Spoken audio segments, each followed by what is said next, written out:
dimanapun saya berada, kita itu harus bisa, gitu. Karena kita itu harus bisa belajar seperti air. Aku sering ke tempat wisata tapi udah bagus, cuman banyak sampah. orang-orangnya, sampahnya, ya gitu sih. Pengen lebih memotivasi orang-orang untuk lebih aware lagi tentang lingkungannya. Betul. Kalau untuk saya itu orangnya tidak melihat, tidak mendengar, jadi kita itu seolah-olah buta dan tuli gitu atas cibiran orang-orang gitu. Gimana ya biar wisata ini jalan, cuman memikirkan keseimbangan ekosistemnya juga gitu.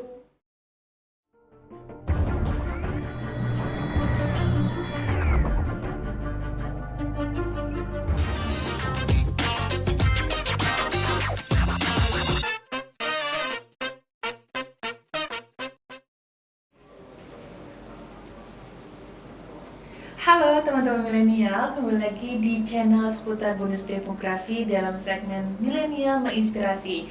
Nah, saat ini Nadia udah kembali bersama dengan para finalis dari Putra Putri Pesona Pariwisata Indonesia 2021. Halo Kak. Halo. Apa kabar? Baik, Sehat, alhamdulillah. Boleh perkenalkan diri dulu kira-kira dari kakaknya dan juga kakaknya. Oke, nama saya Edi Yusuf. Saya perwakilan dari daerah istimewa Yogyakarta. Oke, Kak Edi dari daerah istimewa Daerah Yogyakarta Istimewa ya perwakilannya. Ya, kalau aku Puspa Dewi Amarta dari Provinsi Maluku. Oke, dari Provinsi Maluku. Nah, kalau misalkan tadi Nadia sudah bahas dengan Nova dan juga Sadam, sekarang ada kedatangan Kak Edi dan juga Amarta. Nah, kali ini pengen dengar dari sisinya Edi dan juga Amarta soal ajang Putra Putri Pesona Pariwisata tahun 2021. Gimana kesannya menurut kalian? Boleh diceritain juga prosesnya bagaimana, ataupun juga apa yang membuat kalian gitu ya, memicu kalian untuk ikutan dan segala macamnya. Boleh? Mata dulu? Ya, boleh.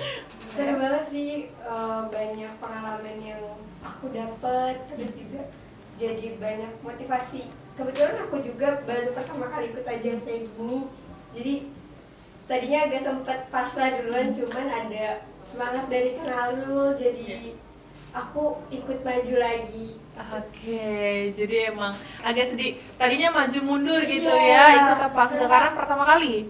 Iya, agak kok finalisnya pada keren-keren ya, hebat-hebat. Oke. Tapi ada semangat dari Kang Arul, jadi bikin oh iya harus bangkit, harus maju. Kalau enggak maju ke depan, kapan mulainya? Betul, betul. Oke, kalau Amarta kalau gitu, Edi gimana? Kalau saya kemarin itu sangat berkesan karena sama dengan Mata juga, saya kan pertama kali pertama kali ikut acara kayak gini. Otomatis tadinya awal down, kayaknya nggak percaya diri nih kalau kita ikutan gitu kan.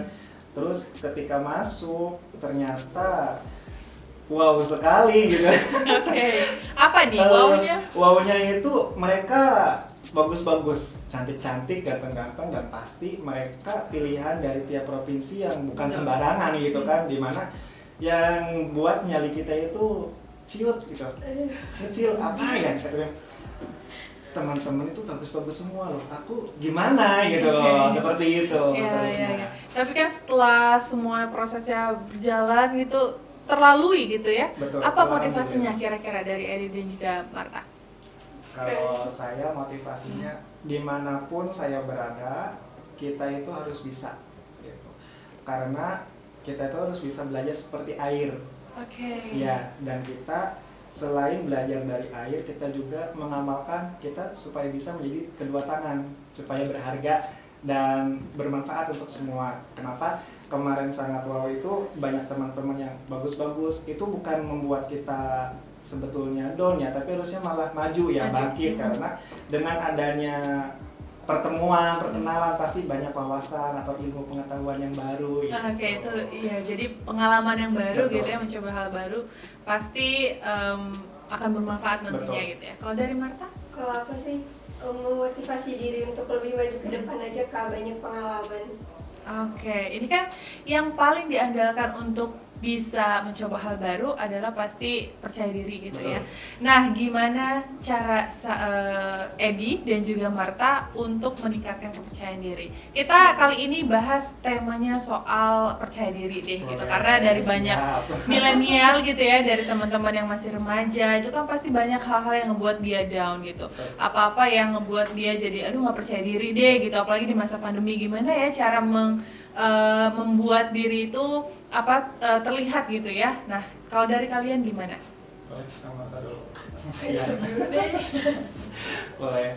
Kalau dari saya motivasi untuk percaya diri ya. Kalau untuk saya itu orangnya tidak melihat, tidak mendengar. Jadi kita itu seolah-olah buta dan tuli gitu atas cibiran orang-orang. Jadi ketika ada yang membuli atau ada yang mengucilkan kita, buat apa sih ikutan gitu kan? Kamu punya apa gitu kan? Justru ucapan itu cuci buat motivasi kita untuk maju ke depan. Oke, wah luar biasa. Jadi, Jadi di situ dipakai tumpuan peluang. gitu Betul, ya. betul. Cibiran orang lain jangan didengerin, tapi kasarnya bukan balas dendam juga, Betul. tapi lebih menunjukkan kalau Betul. kita juga bisa gitu ya. Wah, Membuktikan apa yang keren kita punya banget. itu kita pasti bisa. Oke, kalau Marta gimana? Kalau aku sih motivasinya biar nggak terlalu dengerin omongan orang aja, tutup telinga sama kayak Yusuf tadi. Soalnya banyak orang pasti ada aja yang iri kan kalau misalnya kita sukses. Betul. Ya jadi tinggal balik lagi ke kitanya gitu Kak. Oke. Harus percaya diri banget dan Betul. tutup telinga. Jadi jangan didengerin omongan orang lain, apalagi Betul. sekarang zaman media sosial, Betul. netizen banyak, nggak Betul. apa-apa, biarin mereka ngomong apa aja Betul, tentang betul. kita, tapi yang penting kita tetap maju gitu Betul. ya. Nah, ngomong-ngomong soal prosesnya, betul. Nah, ngomong soal prosesnya di Putra Putri Pesona Pariwisata Indonesia 2021. Apa yang paling sulit nih kira-kira? Dari banyaknya tahap sampai ke final dan terpilih mewakili provinsi Daerah Istimewa Yogyakarta dan juga Maluku. Apa kira-kira yang paling sulit? Kalau untuk aku sih kayak speech-nya gitu sih Kak. Kebetulan aku emang anaknya kurang percaya diri kan. Oke. Jadi itu harus benar-benar mikirin speech-nya dan belajar speech-nya gitu. Terus juga kebetulan aku emang mewakili provinsi Maluku tetapi dari kakek aku gitu. Jadi aku mulai kayak belajar tentang Maluku tuh apa yang harus dikembangkan gitu Oke. sih Kak. Oke, kalau dari Marta nih, pariwisata apa yang waktu itu Marta angkat? Kebetulan aku nggak ngambil dari provinsi Maluku. yang Maluku karena maksudnya lumayan jauh juga untuk bikin video di sana. Jadi Oke. aku ambilnya yang tetap di Bogor sih Tetap Kak. di Bogor. Iya. Oke, apa kalau boleh tahu waktu itu? Pariwisatanya Marta ambil apa? Aku ambil di Curug Cilember Kak videonya. Curug Cilember. Iya. Oke, kayaknya belum banyak orang juga yang tahu ya itu. Kayaknya udah banyak sih Kak yang Oh ya, tahu. berarti saya saja yang kudet teman-teman. Mohon maaf untuk kedua kalinya yang tahu Curug Cilember itu, padahal orang Bogor asli. Iya. Oke, jadi Curug Cilember itu di daerah mana? Di daerah mana sih? Sentul. Bukan. Puncak. Ada yang jawab. Iya. Bisikan kayak puncak gitu katanya. Puncak ya, daerah sana. Iya. Oke, nah kalau dari Edi sendiri nih, apa waktu itu Kalau kesulitannya? saya kesulitannya itu mungkin mempersiapkan untuk pengetahuannya gitu. Pengetahuan. Iya, karena kita tahu kalau yang namanya ajang-ajang seperti ini pasti yang dibutuhkan utama itu selain attitude pasti EQ-nya gitu. Iya. Kadang saya sendiri kalau ngikutin acara-acara atau ajang kayak gini kadang suka kurang percaya diri awalnya karena sudah dipastikan yang ikut itu pesertanya bukan sembarangan gitu kan, ibaratnya pengetahuannya bagus kan, terus public speakingnya bagus juga gitu kan. Kadang di situ jadi kesulitan, mau nggak mau harus belajar public speaking, harus bisa mengikuti pengetahuan dan yayasan yang mereka punya juga gitu kan. Jadi setidaknya kita bisa mengimbangi gitu. Meskipun kita belum bisa melebihi, tapi setidaknya mengimbangi seperti itu. Oke, jadi emang pasti ada kesulitannya gitu ya. Tapi kan semuanya pasti juga terlewati gitu. Apalagi kalau sungguh-sungguh dan belajar, ya nggak sih Kak? Nah, setelah sampai di final, sampai di grand final, itu kalian deg-degan nggak, apa ya, takut nggak gitu kira-kira dapat gak ya gitu, atau bisa sampai di posisi kita deg-degannya pas waktu itu ya unjuk bakat ya, karena unjuk bakat kita kan collab pas waktu malam itu dikasih info kalau bisa finalis itu collab ya 2 orang atau 3 orang gitu, jadi tidak sendirian gitu kan. Bingung tuh di situ mikir-mikir siapa ya yang buat diajak collab gitu kan, terus mau ngangkat tema apa gitu kan. Pas akhirnya ketemulah sama Marta gitu kan, yang memang sama-sama basicnya di seniman gitu kan. Apa namanya, kayak karya sastra juga kan, satu alur, jadi gampang tuh nemunya. Pas kemarin dadakan sore-sore ya, sore-sore langsung di situ Marta sama saya itu bikin konsep, unjuk bakatnya itu musikalisasi puisi. Gitu. Musikalisasi puisi berdua nih. Harusnya bertiga. Harusnya bertiga. Karena tadinya kan kita karena musikalisasi puisi harusnya dengan musik ya. Betul. Tapi mencari finalis yang lain itu belum ada atau belum berani untuk diajak collab. Karena nggak ada yang main musik gitu. Jadi kita kebingungan, nggak taunya kita ajak siapa nih, si Silvi ya kalau nggak salah. Aika Silvi itu perwakilan dari Riau. Saya ajak, Marta juga diajak, jadi kita collab bertiga. Nah, di situ sore-sore saya sama Marta secara langsung spontan bikin puisinya itu di situ sekaligus masih kamar, pas kebetulan kamar kita juga bersebelahan, jadi ketektokannya kan enak. Sore-sore bikin puisi itu selesai, setelah itu kita mikirin lagunya apa nih yang masuk, gantiin musiknya gitu kan. Nah kita langsung ngobrol bertiga ya sama Aika Silvi, kita nyambung-nyambung pas latihan pun pas hari H-nya. Pas beberapa jam mau unjuk bakat ya kita baru tektokan bertiga tuh. Ya cuman kita mikirnya ya udahlah jalanin aja, gimana hasilnya. Ya itu salah satu bentuk dari rasa percaya diri dong gitu. Karena udah usaha gitu, yang penting tinggal maju deh nanti. Nah kebetulan nih berarti kan Edi sama Marta satu collab gitu ya pas unjuk bakat. Pengen tahu coba waktu itu mereka bawain musikalisasi puisi, walaupun sekarang nggak ada yang main gitar atau apa waktu itu Silvi bawain. Silvi itu yang nyanyi ya. Nyanyi, jadi nyanyi sama ketika puisi. Sepuisi selesai itu disambung dengan lagu, tapi lagunya kan langsung pakai nyanyian gitu. Berarti karena cuma ada Edi dan juga Amarta, kita coba aja gimana mereka membawakan puisinya. Coba sebait 2 bait nggak apa-apa. Kalau misalkan inget masih 2 minggu yang lalu, jadi tahu mereka baru terpilih 16 Juni gitu ya. Iya betul. Berarti masih 2 minggu yang lalu, harusnya masih ingat puisinya apa. Ini tektokan apa kayak bagian ini selesai terus baru Marta atau gimana? Bagian Marta dulu, terus baru dijawab sama saya. Jadi emang saut-sautan gitu ya? Iya, tapi ya satu tema juga, satu alur. Berarti mau dengar, teman-teman semua mau dengar. Mungkin banyak teman-teman juga yang suka musikalisasi puisi atau gimana sih cara bikin puisi spontan uhuy gitu ya. Gimana caranya tetap bagus. Mereka ini bawain di unjuk bakat loh gitu kan ya, di event yang besar juga. Jadi coba pengen tahu dong gimana. Hafalnya ini kita hafal kan? Hafal. Bismillah. Takut lupa nih. Nggak apa-apa. Nggak harus semua kan, cuma satu baris. Boleh. Apa nggak apa-apa? Satu baris aja ya. Boleh. Iya. Kau pijakan kaki di tubuhku. Itu dari sih. Itu bait yang awalnya. Iya. Terus disambung sama saya itu, aku rindu sangat rindu dengan pesonamu, keindahanmu, namun kini kau tersingkirkan oleh adanya COVID-19. Itu temanya apa kalau boleh tahu? Tentang kebangsaan, Tentang negara Indonesia yang memang sesuai dengan keadaan sekarang gitu. Iya. Tempat-tempat wisata Mm-mm. yang jadi ikonnya Indonesia itu kenapa pada tutup semua, bahkan bukan tutup, jadi banyak orang itu yang nggak tahu bahwa di sini ada pariwisata. Makanya kemarin itu kan secara spontan ya, Iya.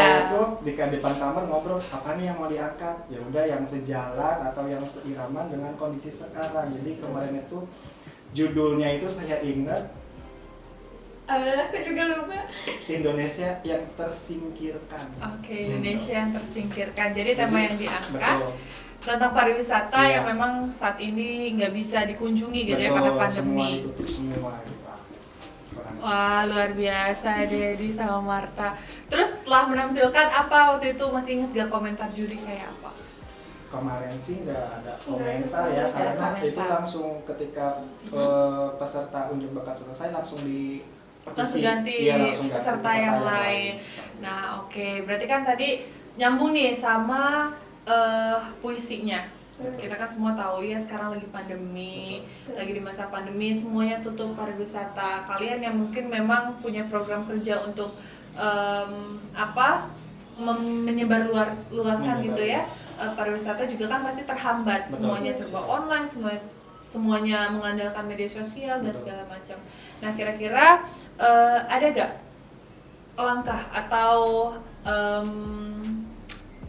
yang akan kalian lakukan gitu ke depannya di ajang ini, untuk ajang ini sebagai putra putri pariwisata Gimana? sampai saat ini? Aku Hah? mau melakukan untuk selain kita Mengenalkan. mengenalkan pariwisata yang di Indonesia sekarang, aku juga pengen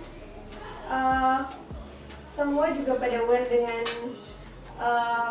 masalah alam gitu sih Kak. Oke. Kayak aku sering ke tempat wisata tapi Iya. udah bagus, cuman Banyak banyak orang-orang sampah. yang sampahnya ya gitu sih.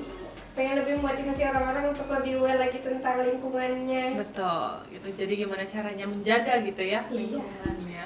Oke. Kalau bisa kita pakai barang-barang yang di rumah aja bawa gitu. Betul. Jadi nggak apa pakai namanya, plastik. nggak pakai plastik, botol Iya. minuman plastik belanjaan kayak gitu sedikit demi sedikit ditinggalkan gitu ya. Pakai yang bisa dipakai berulang kali. Gitu. Kalau Edi gimana? Kalau saya lebih mengajak ke teman-teman khususnya anak-anak remaja yang sekarang ya. Iya.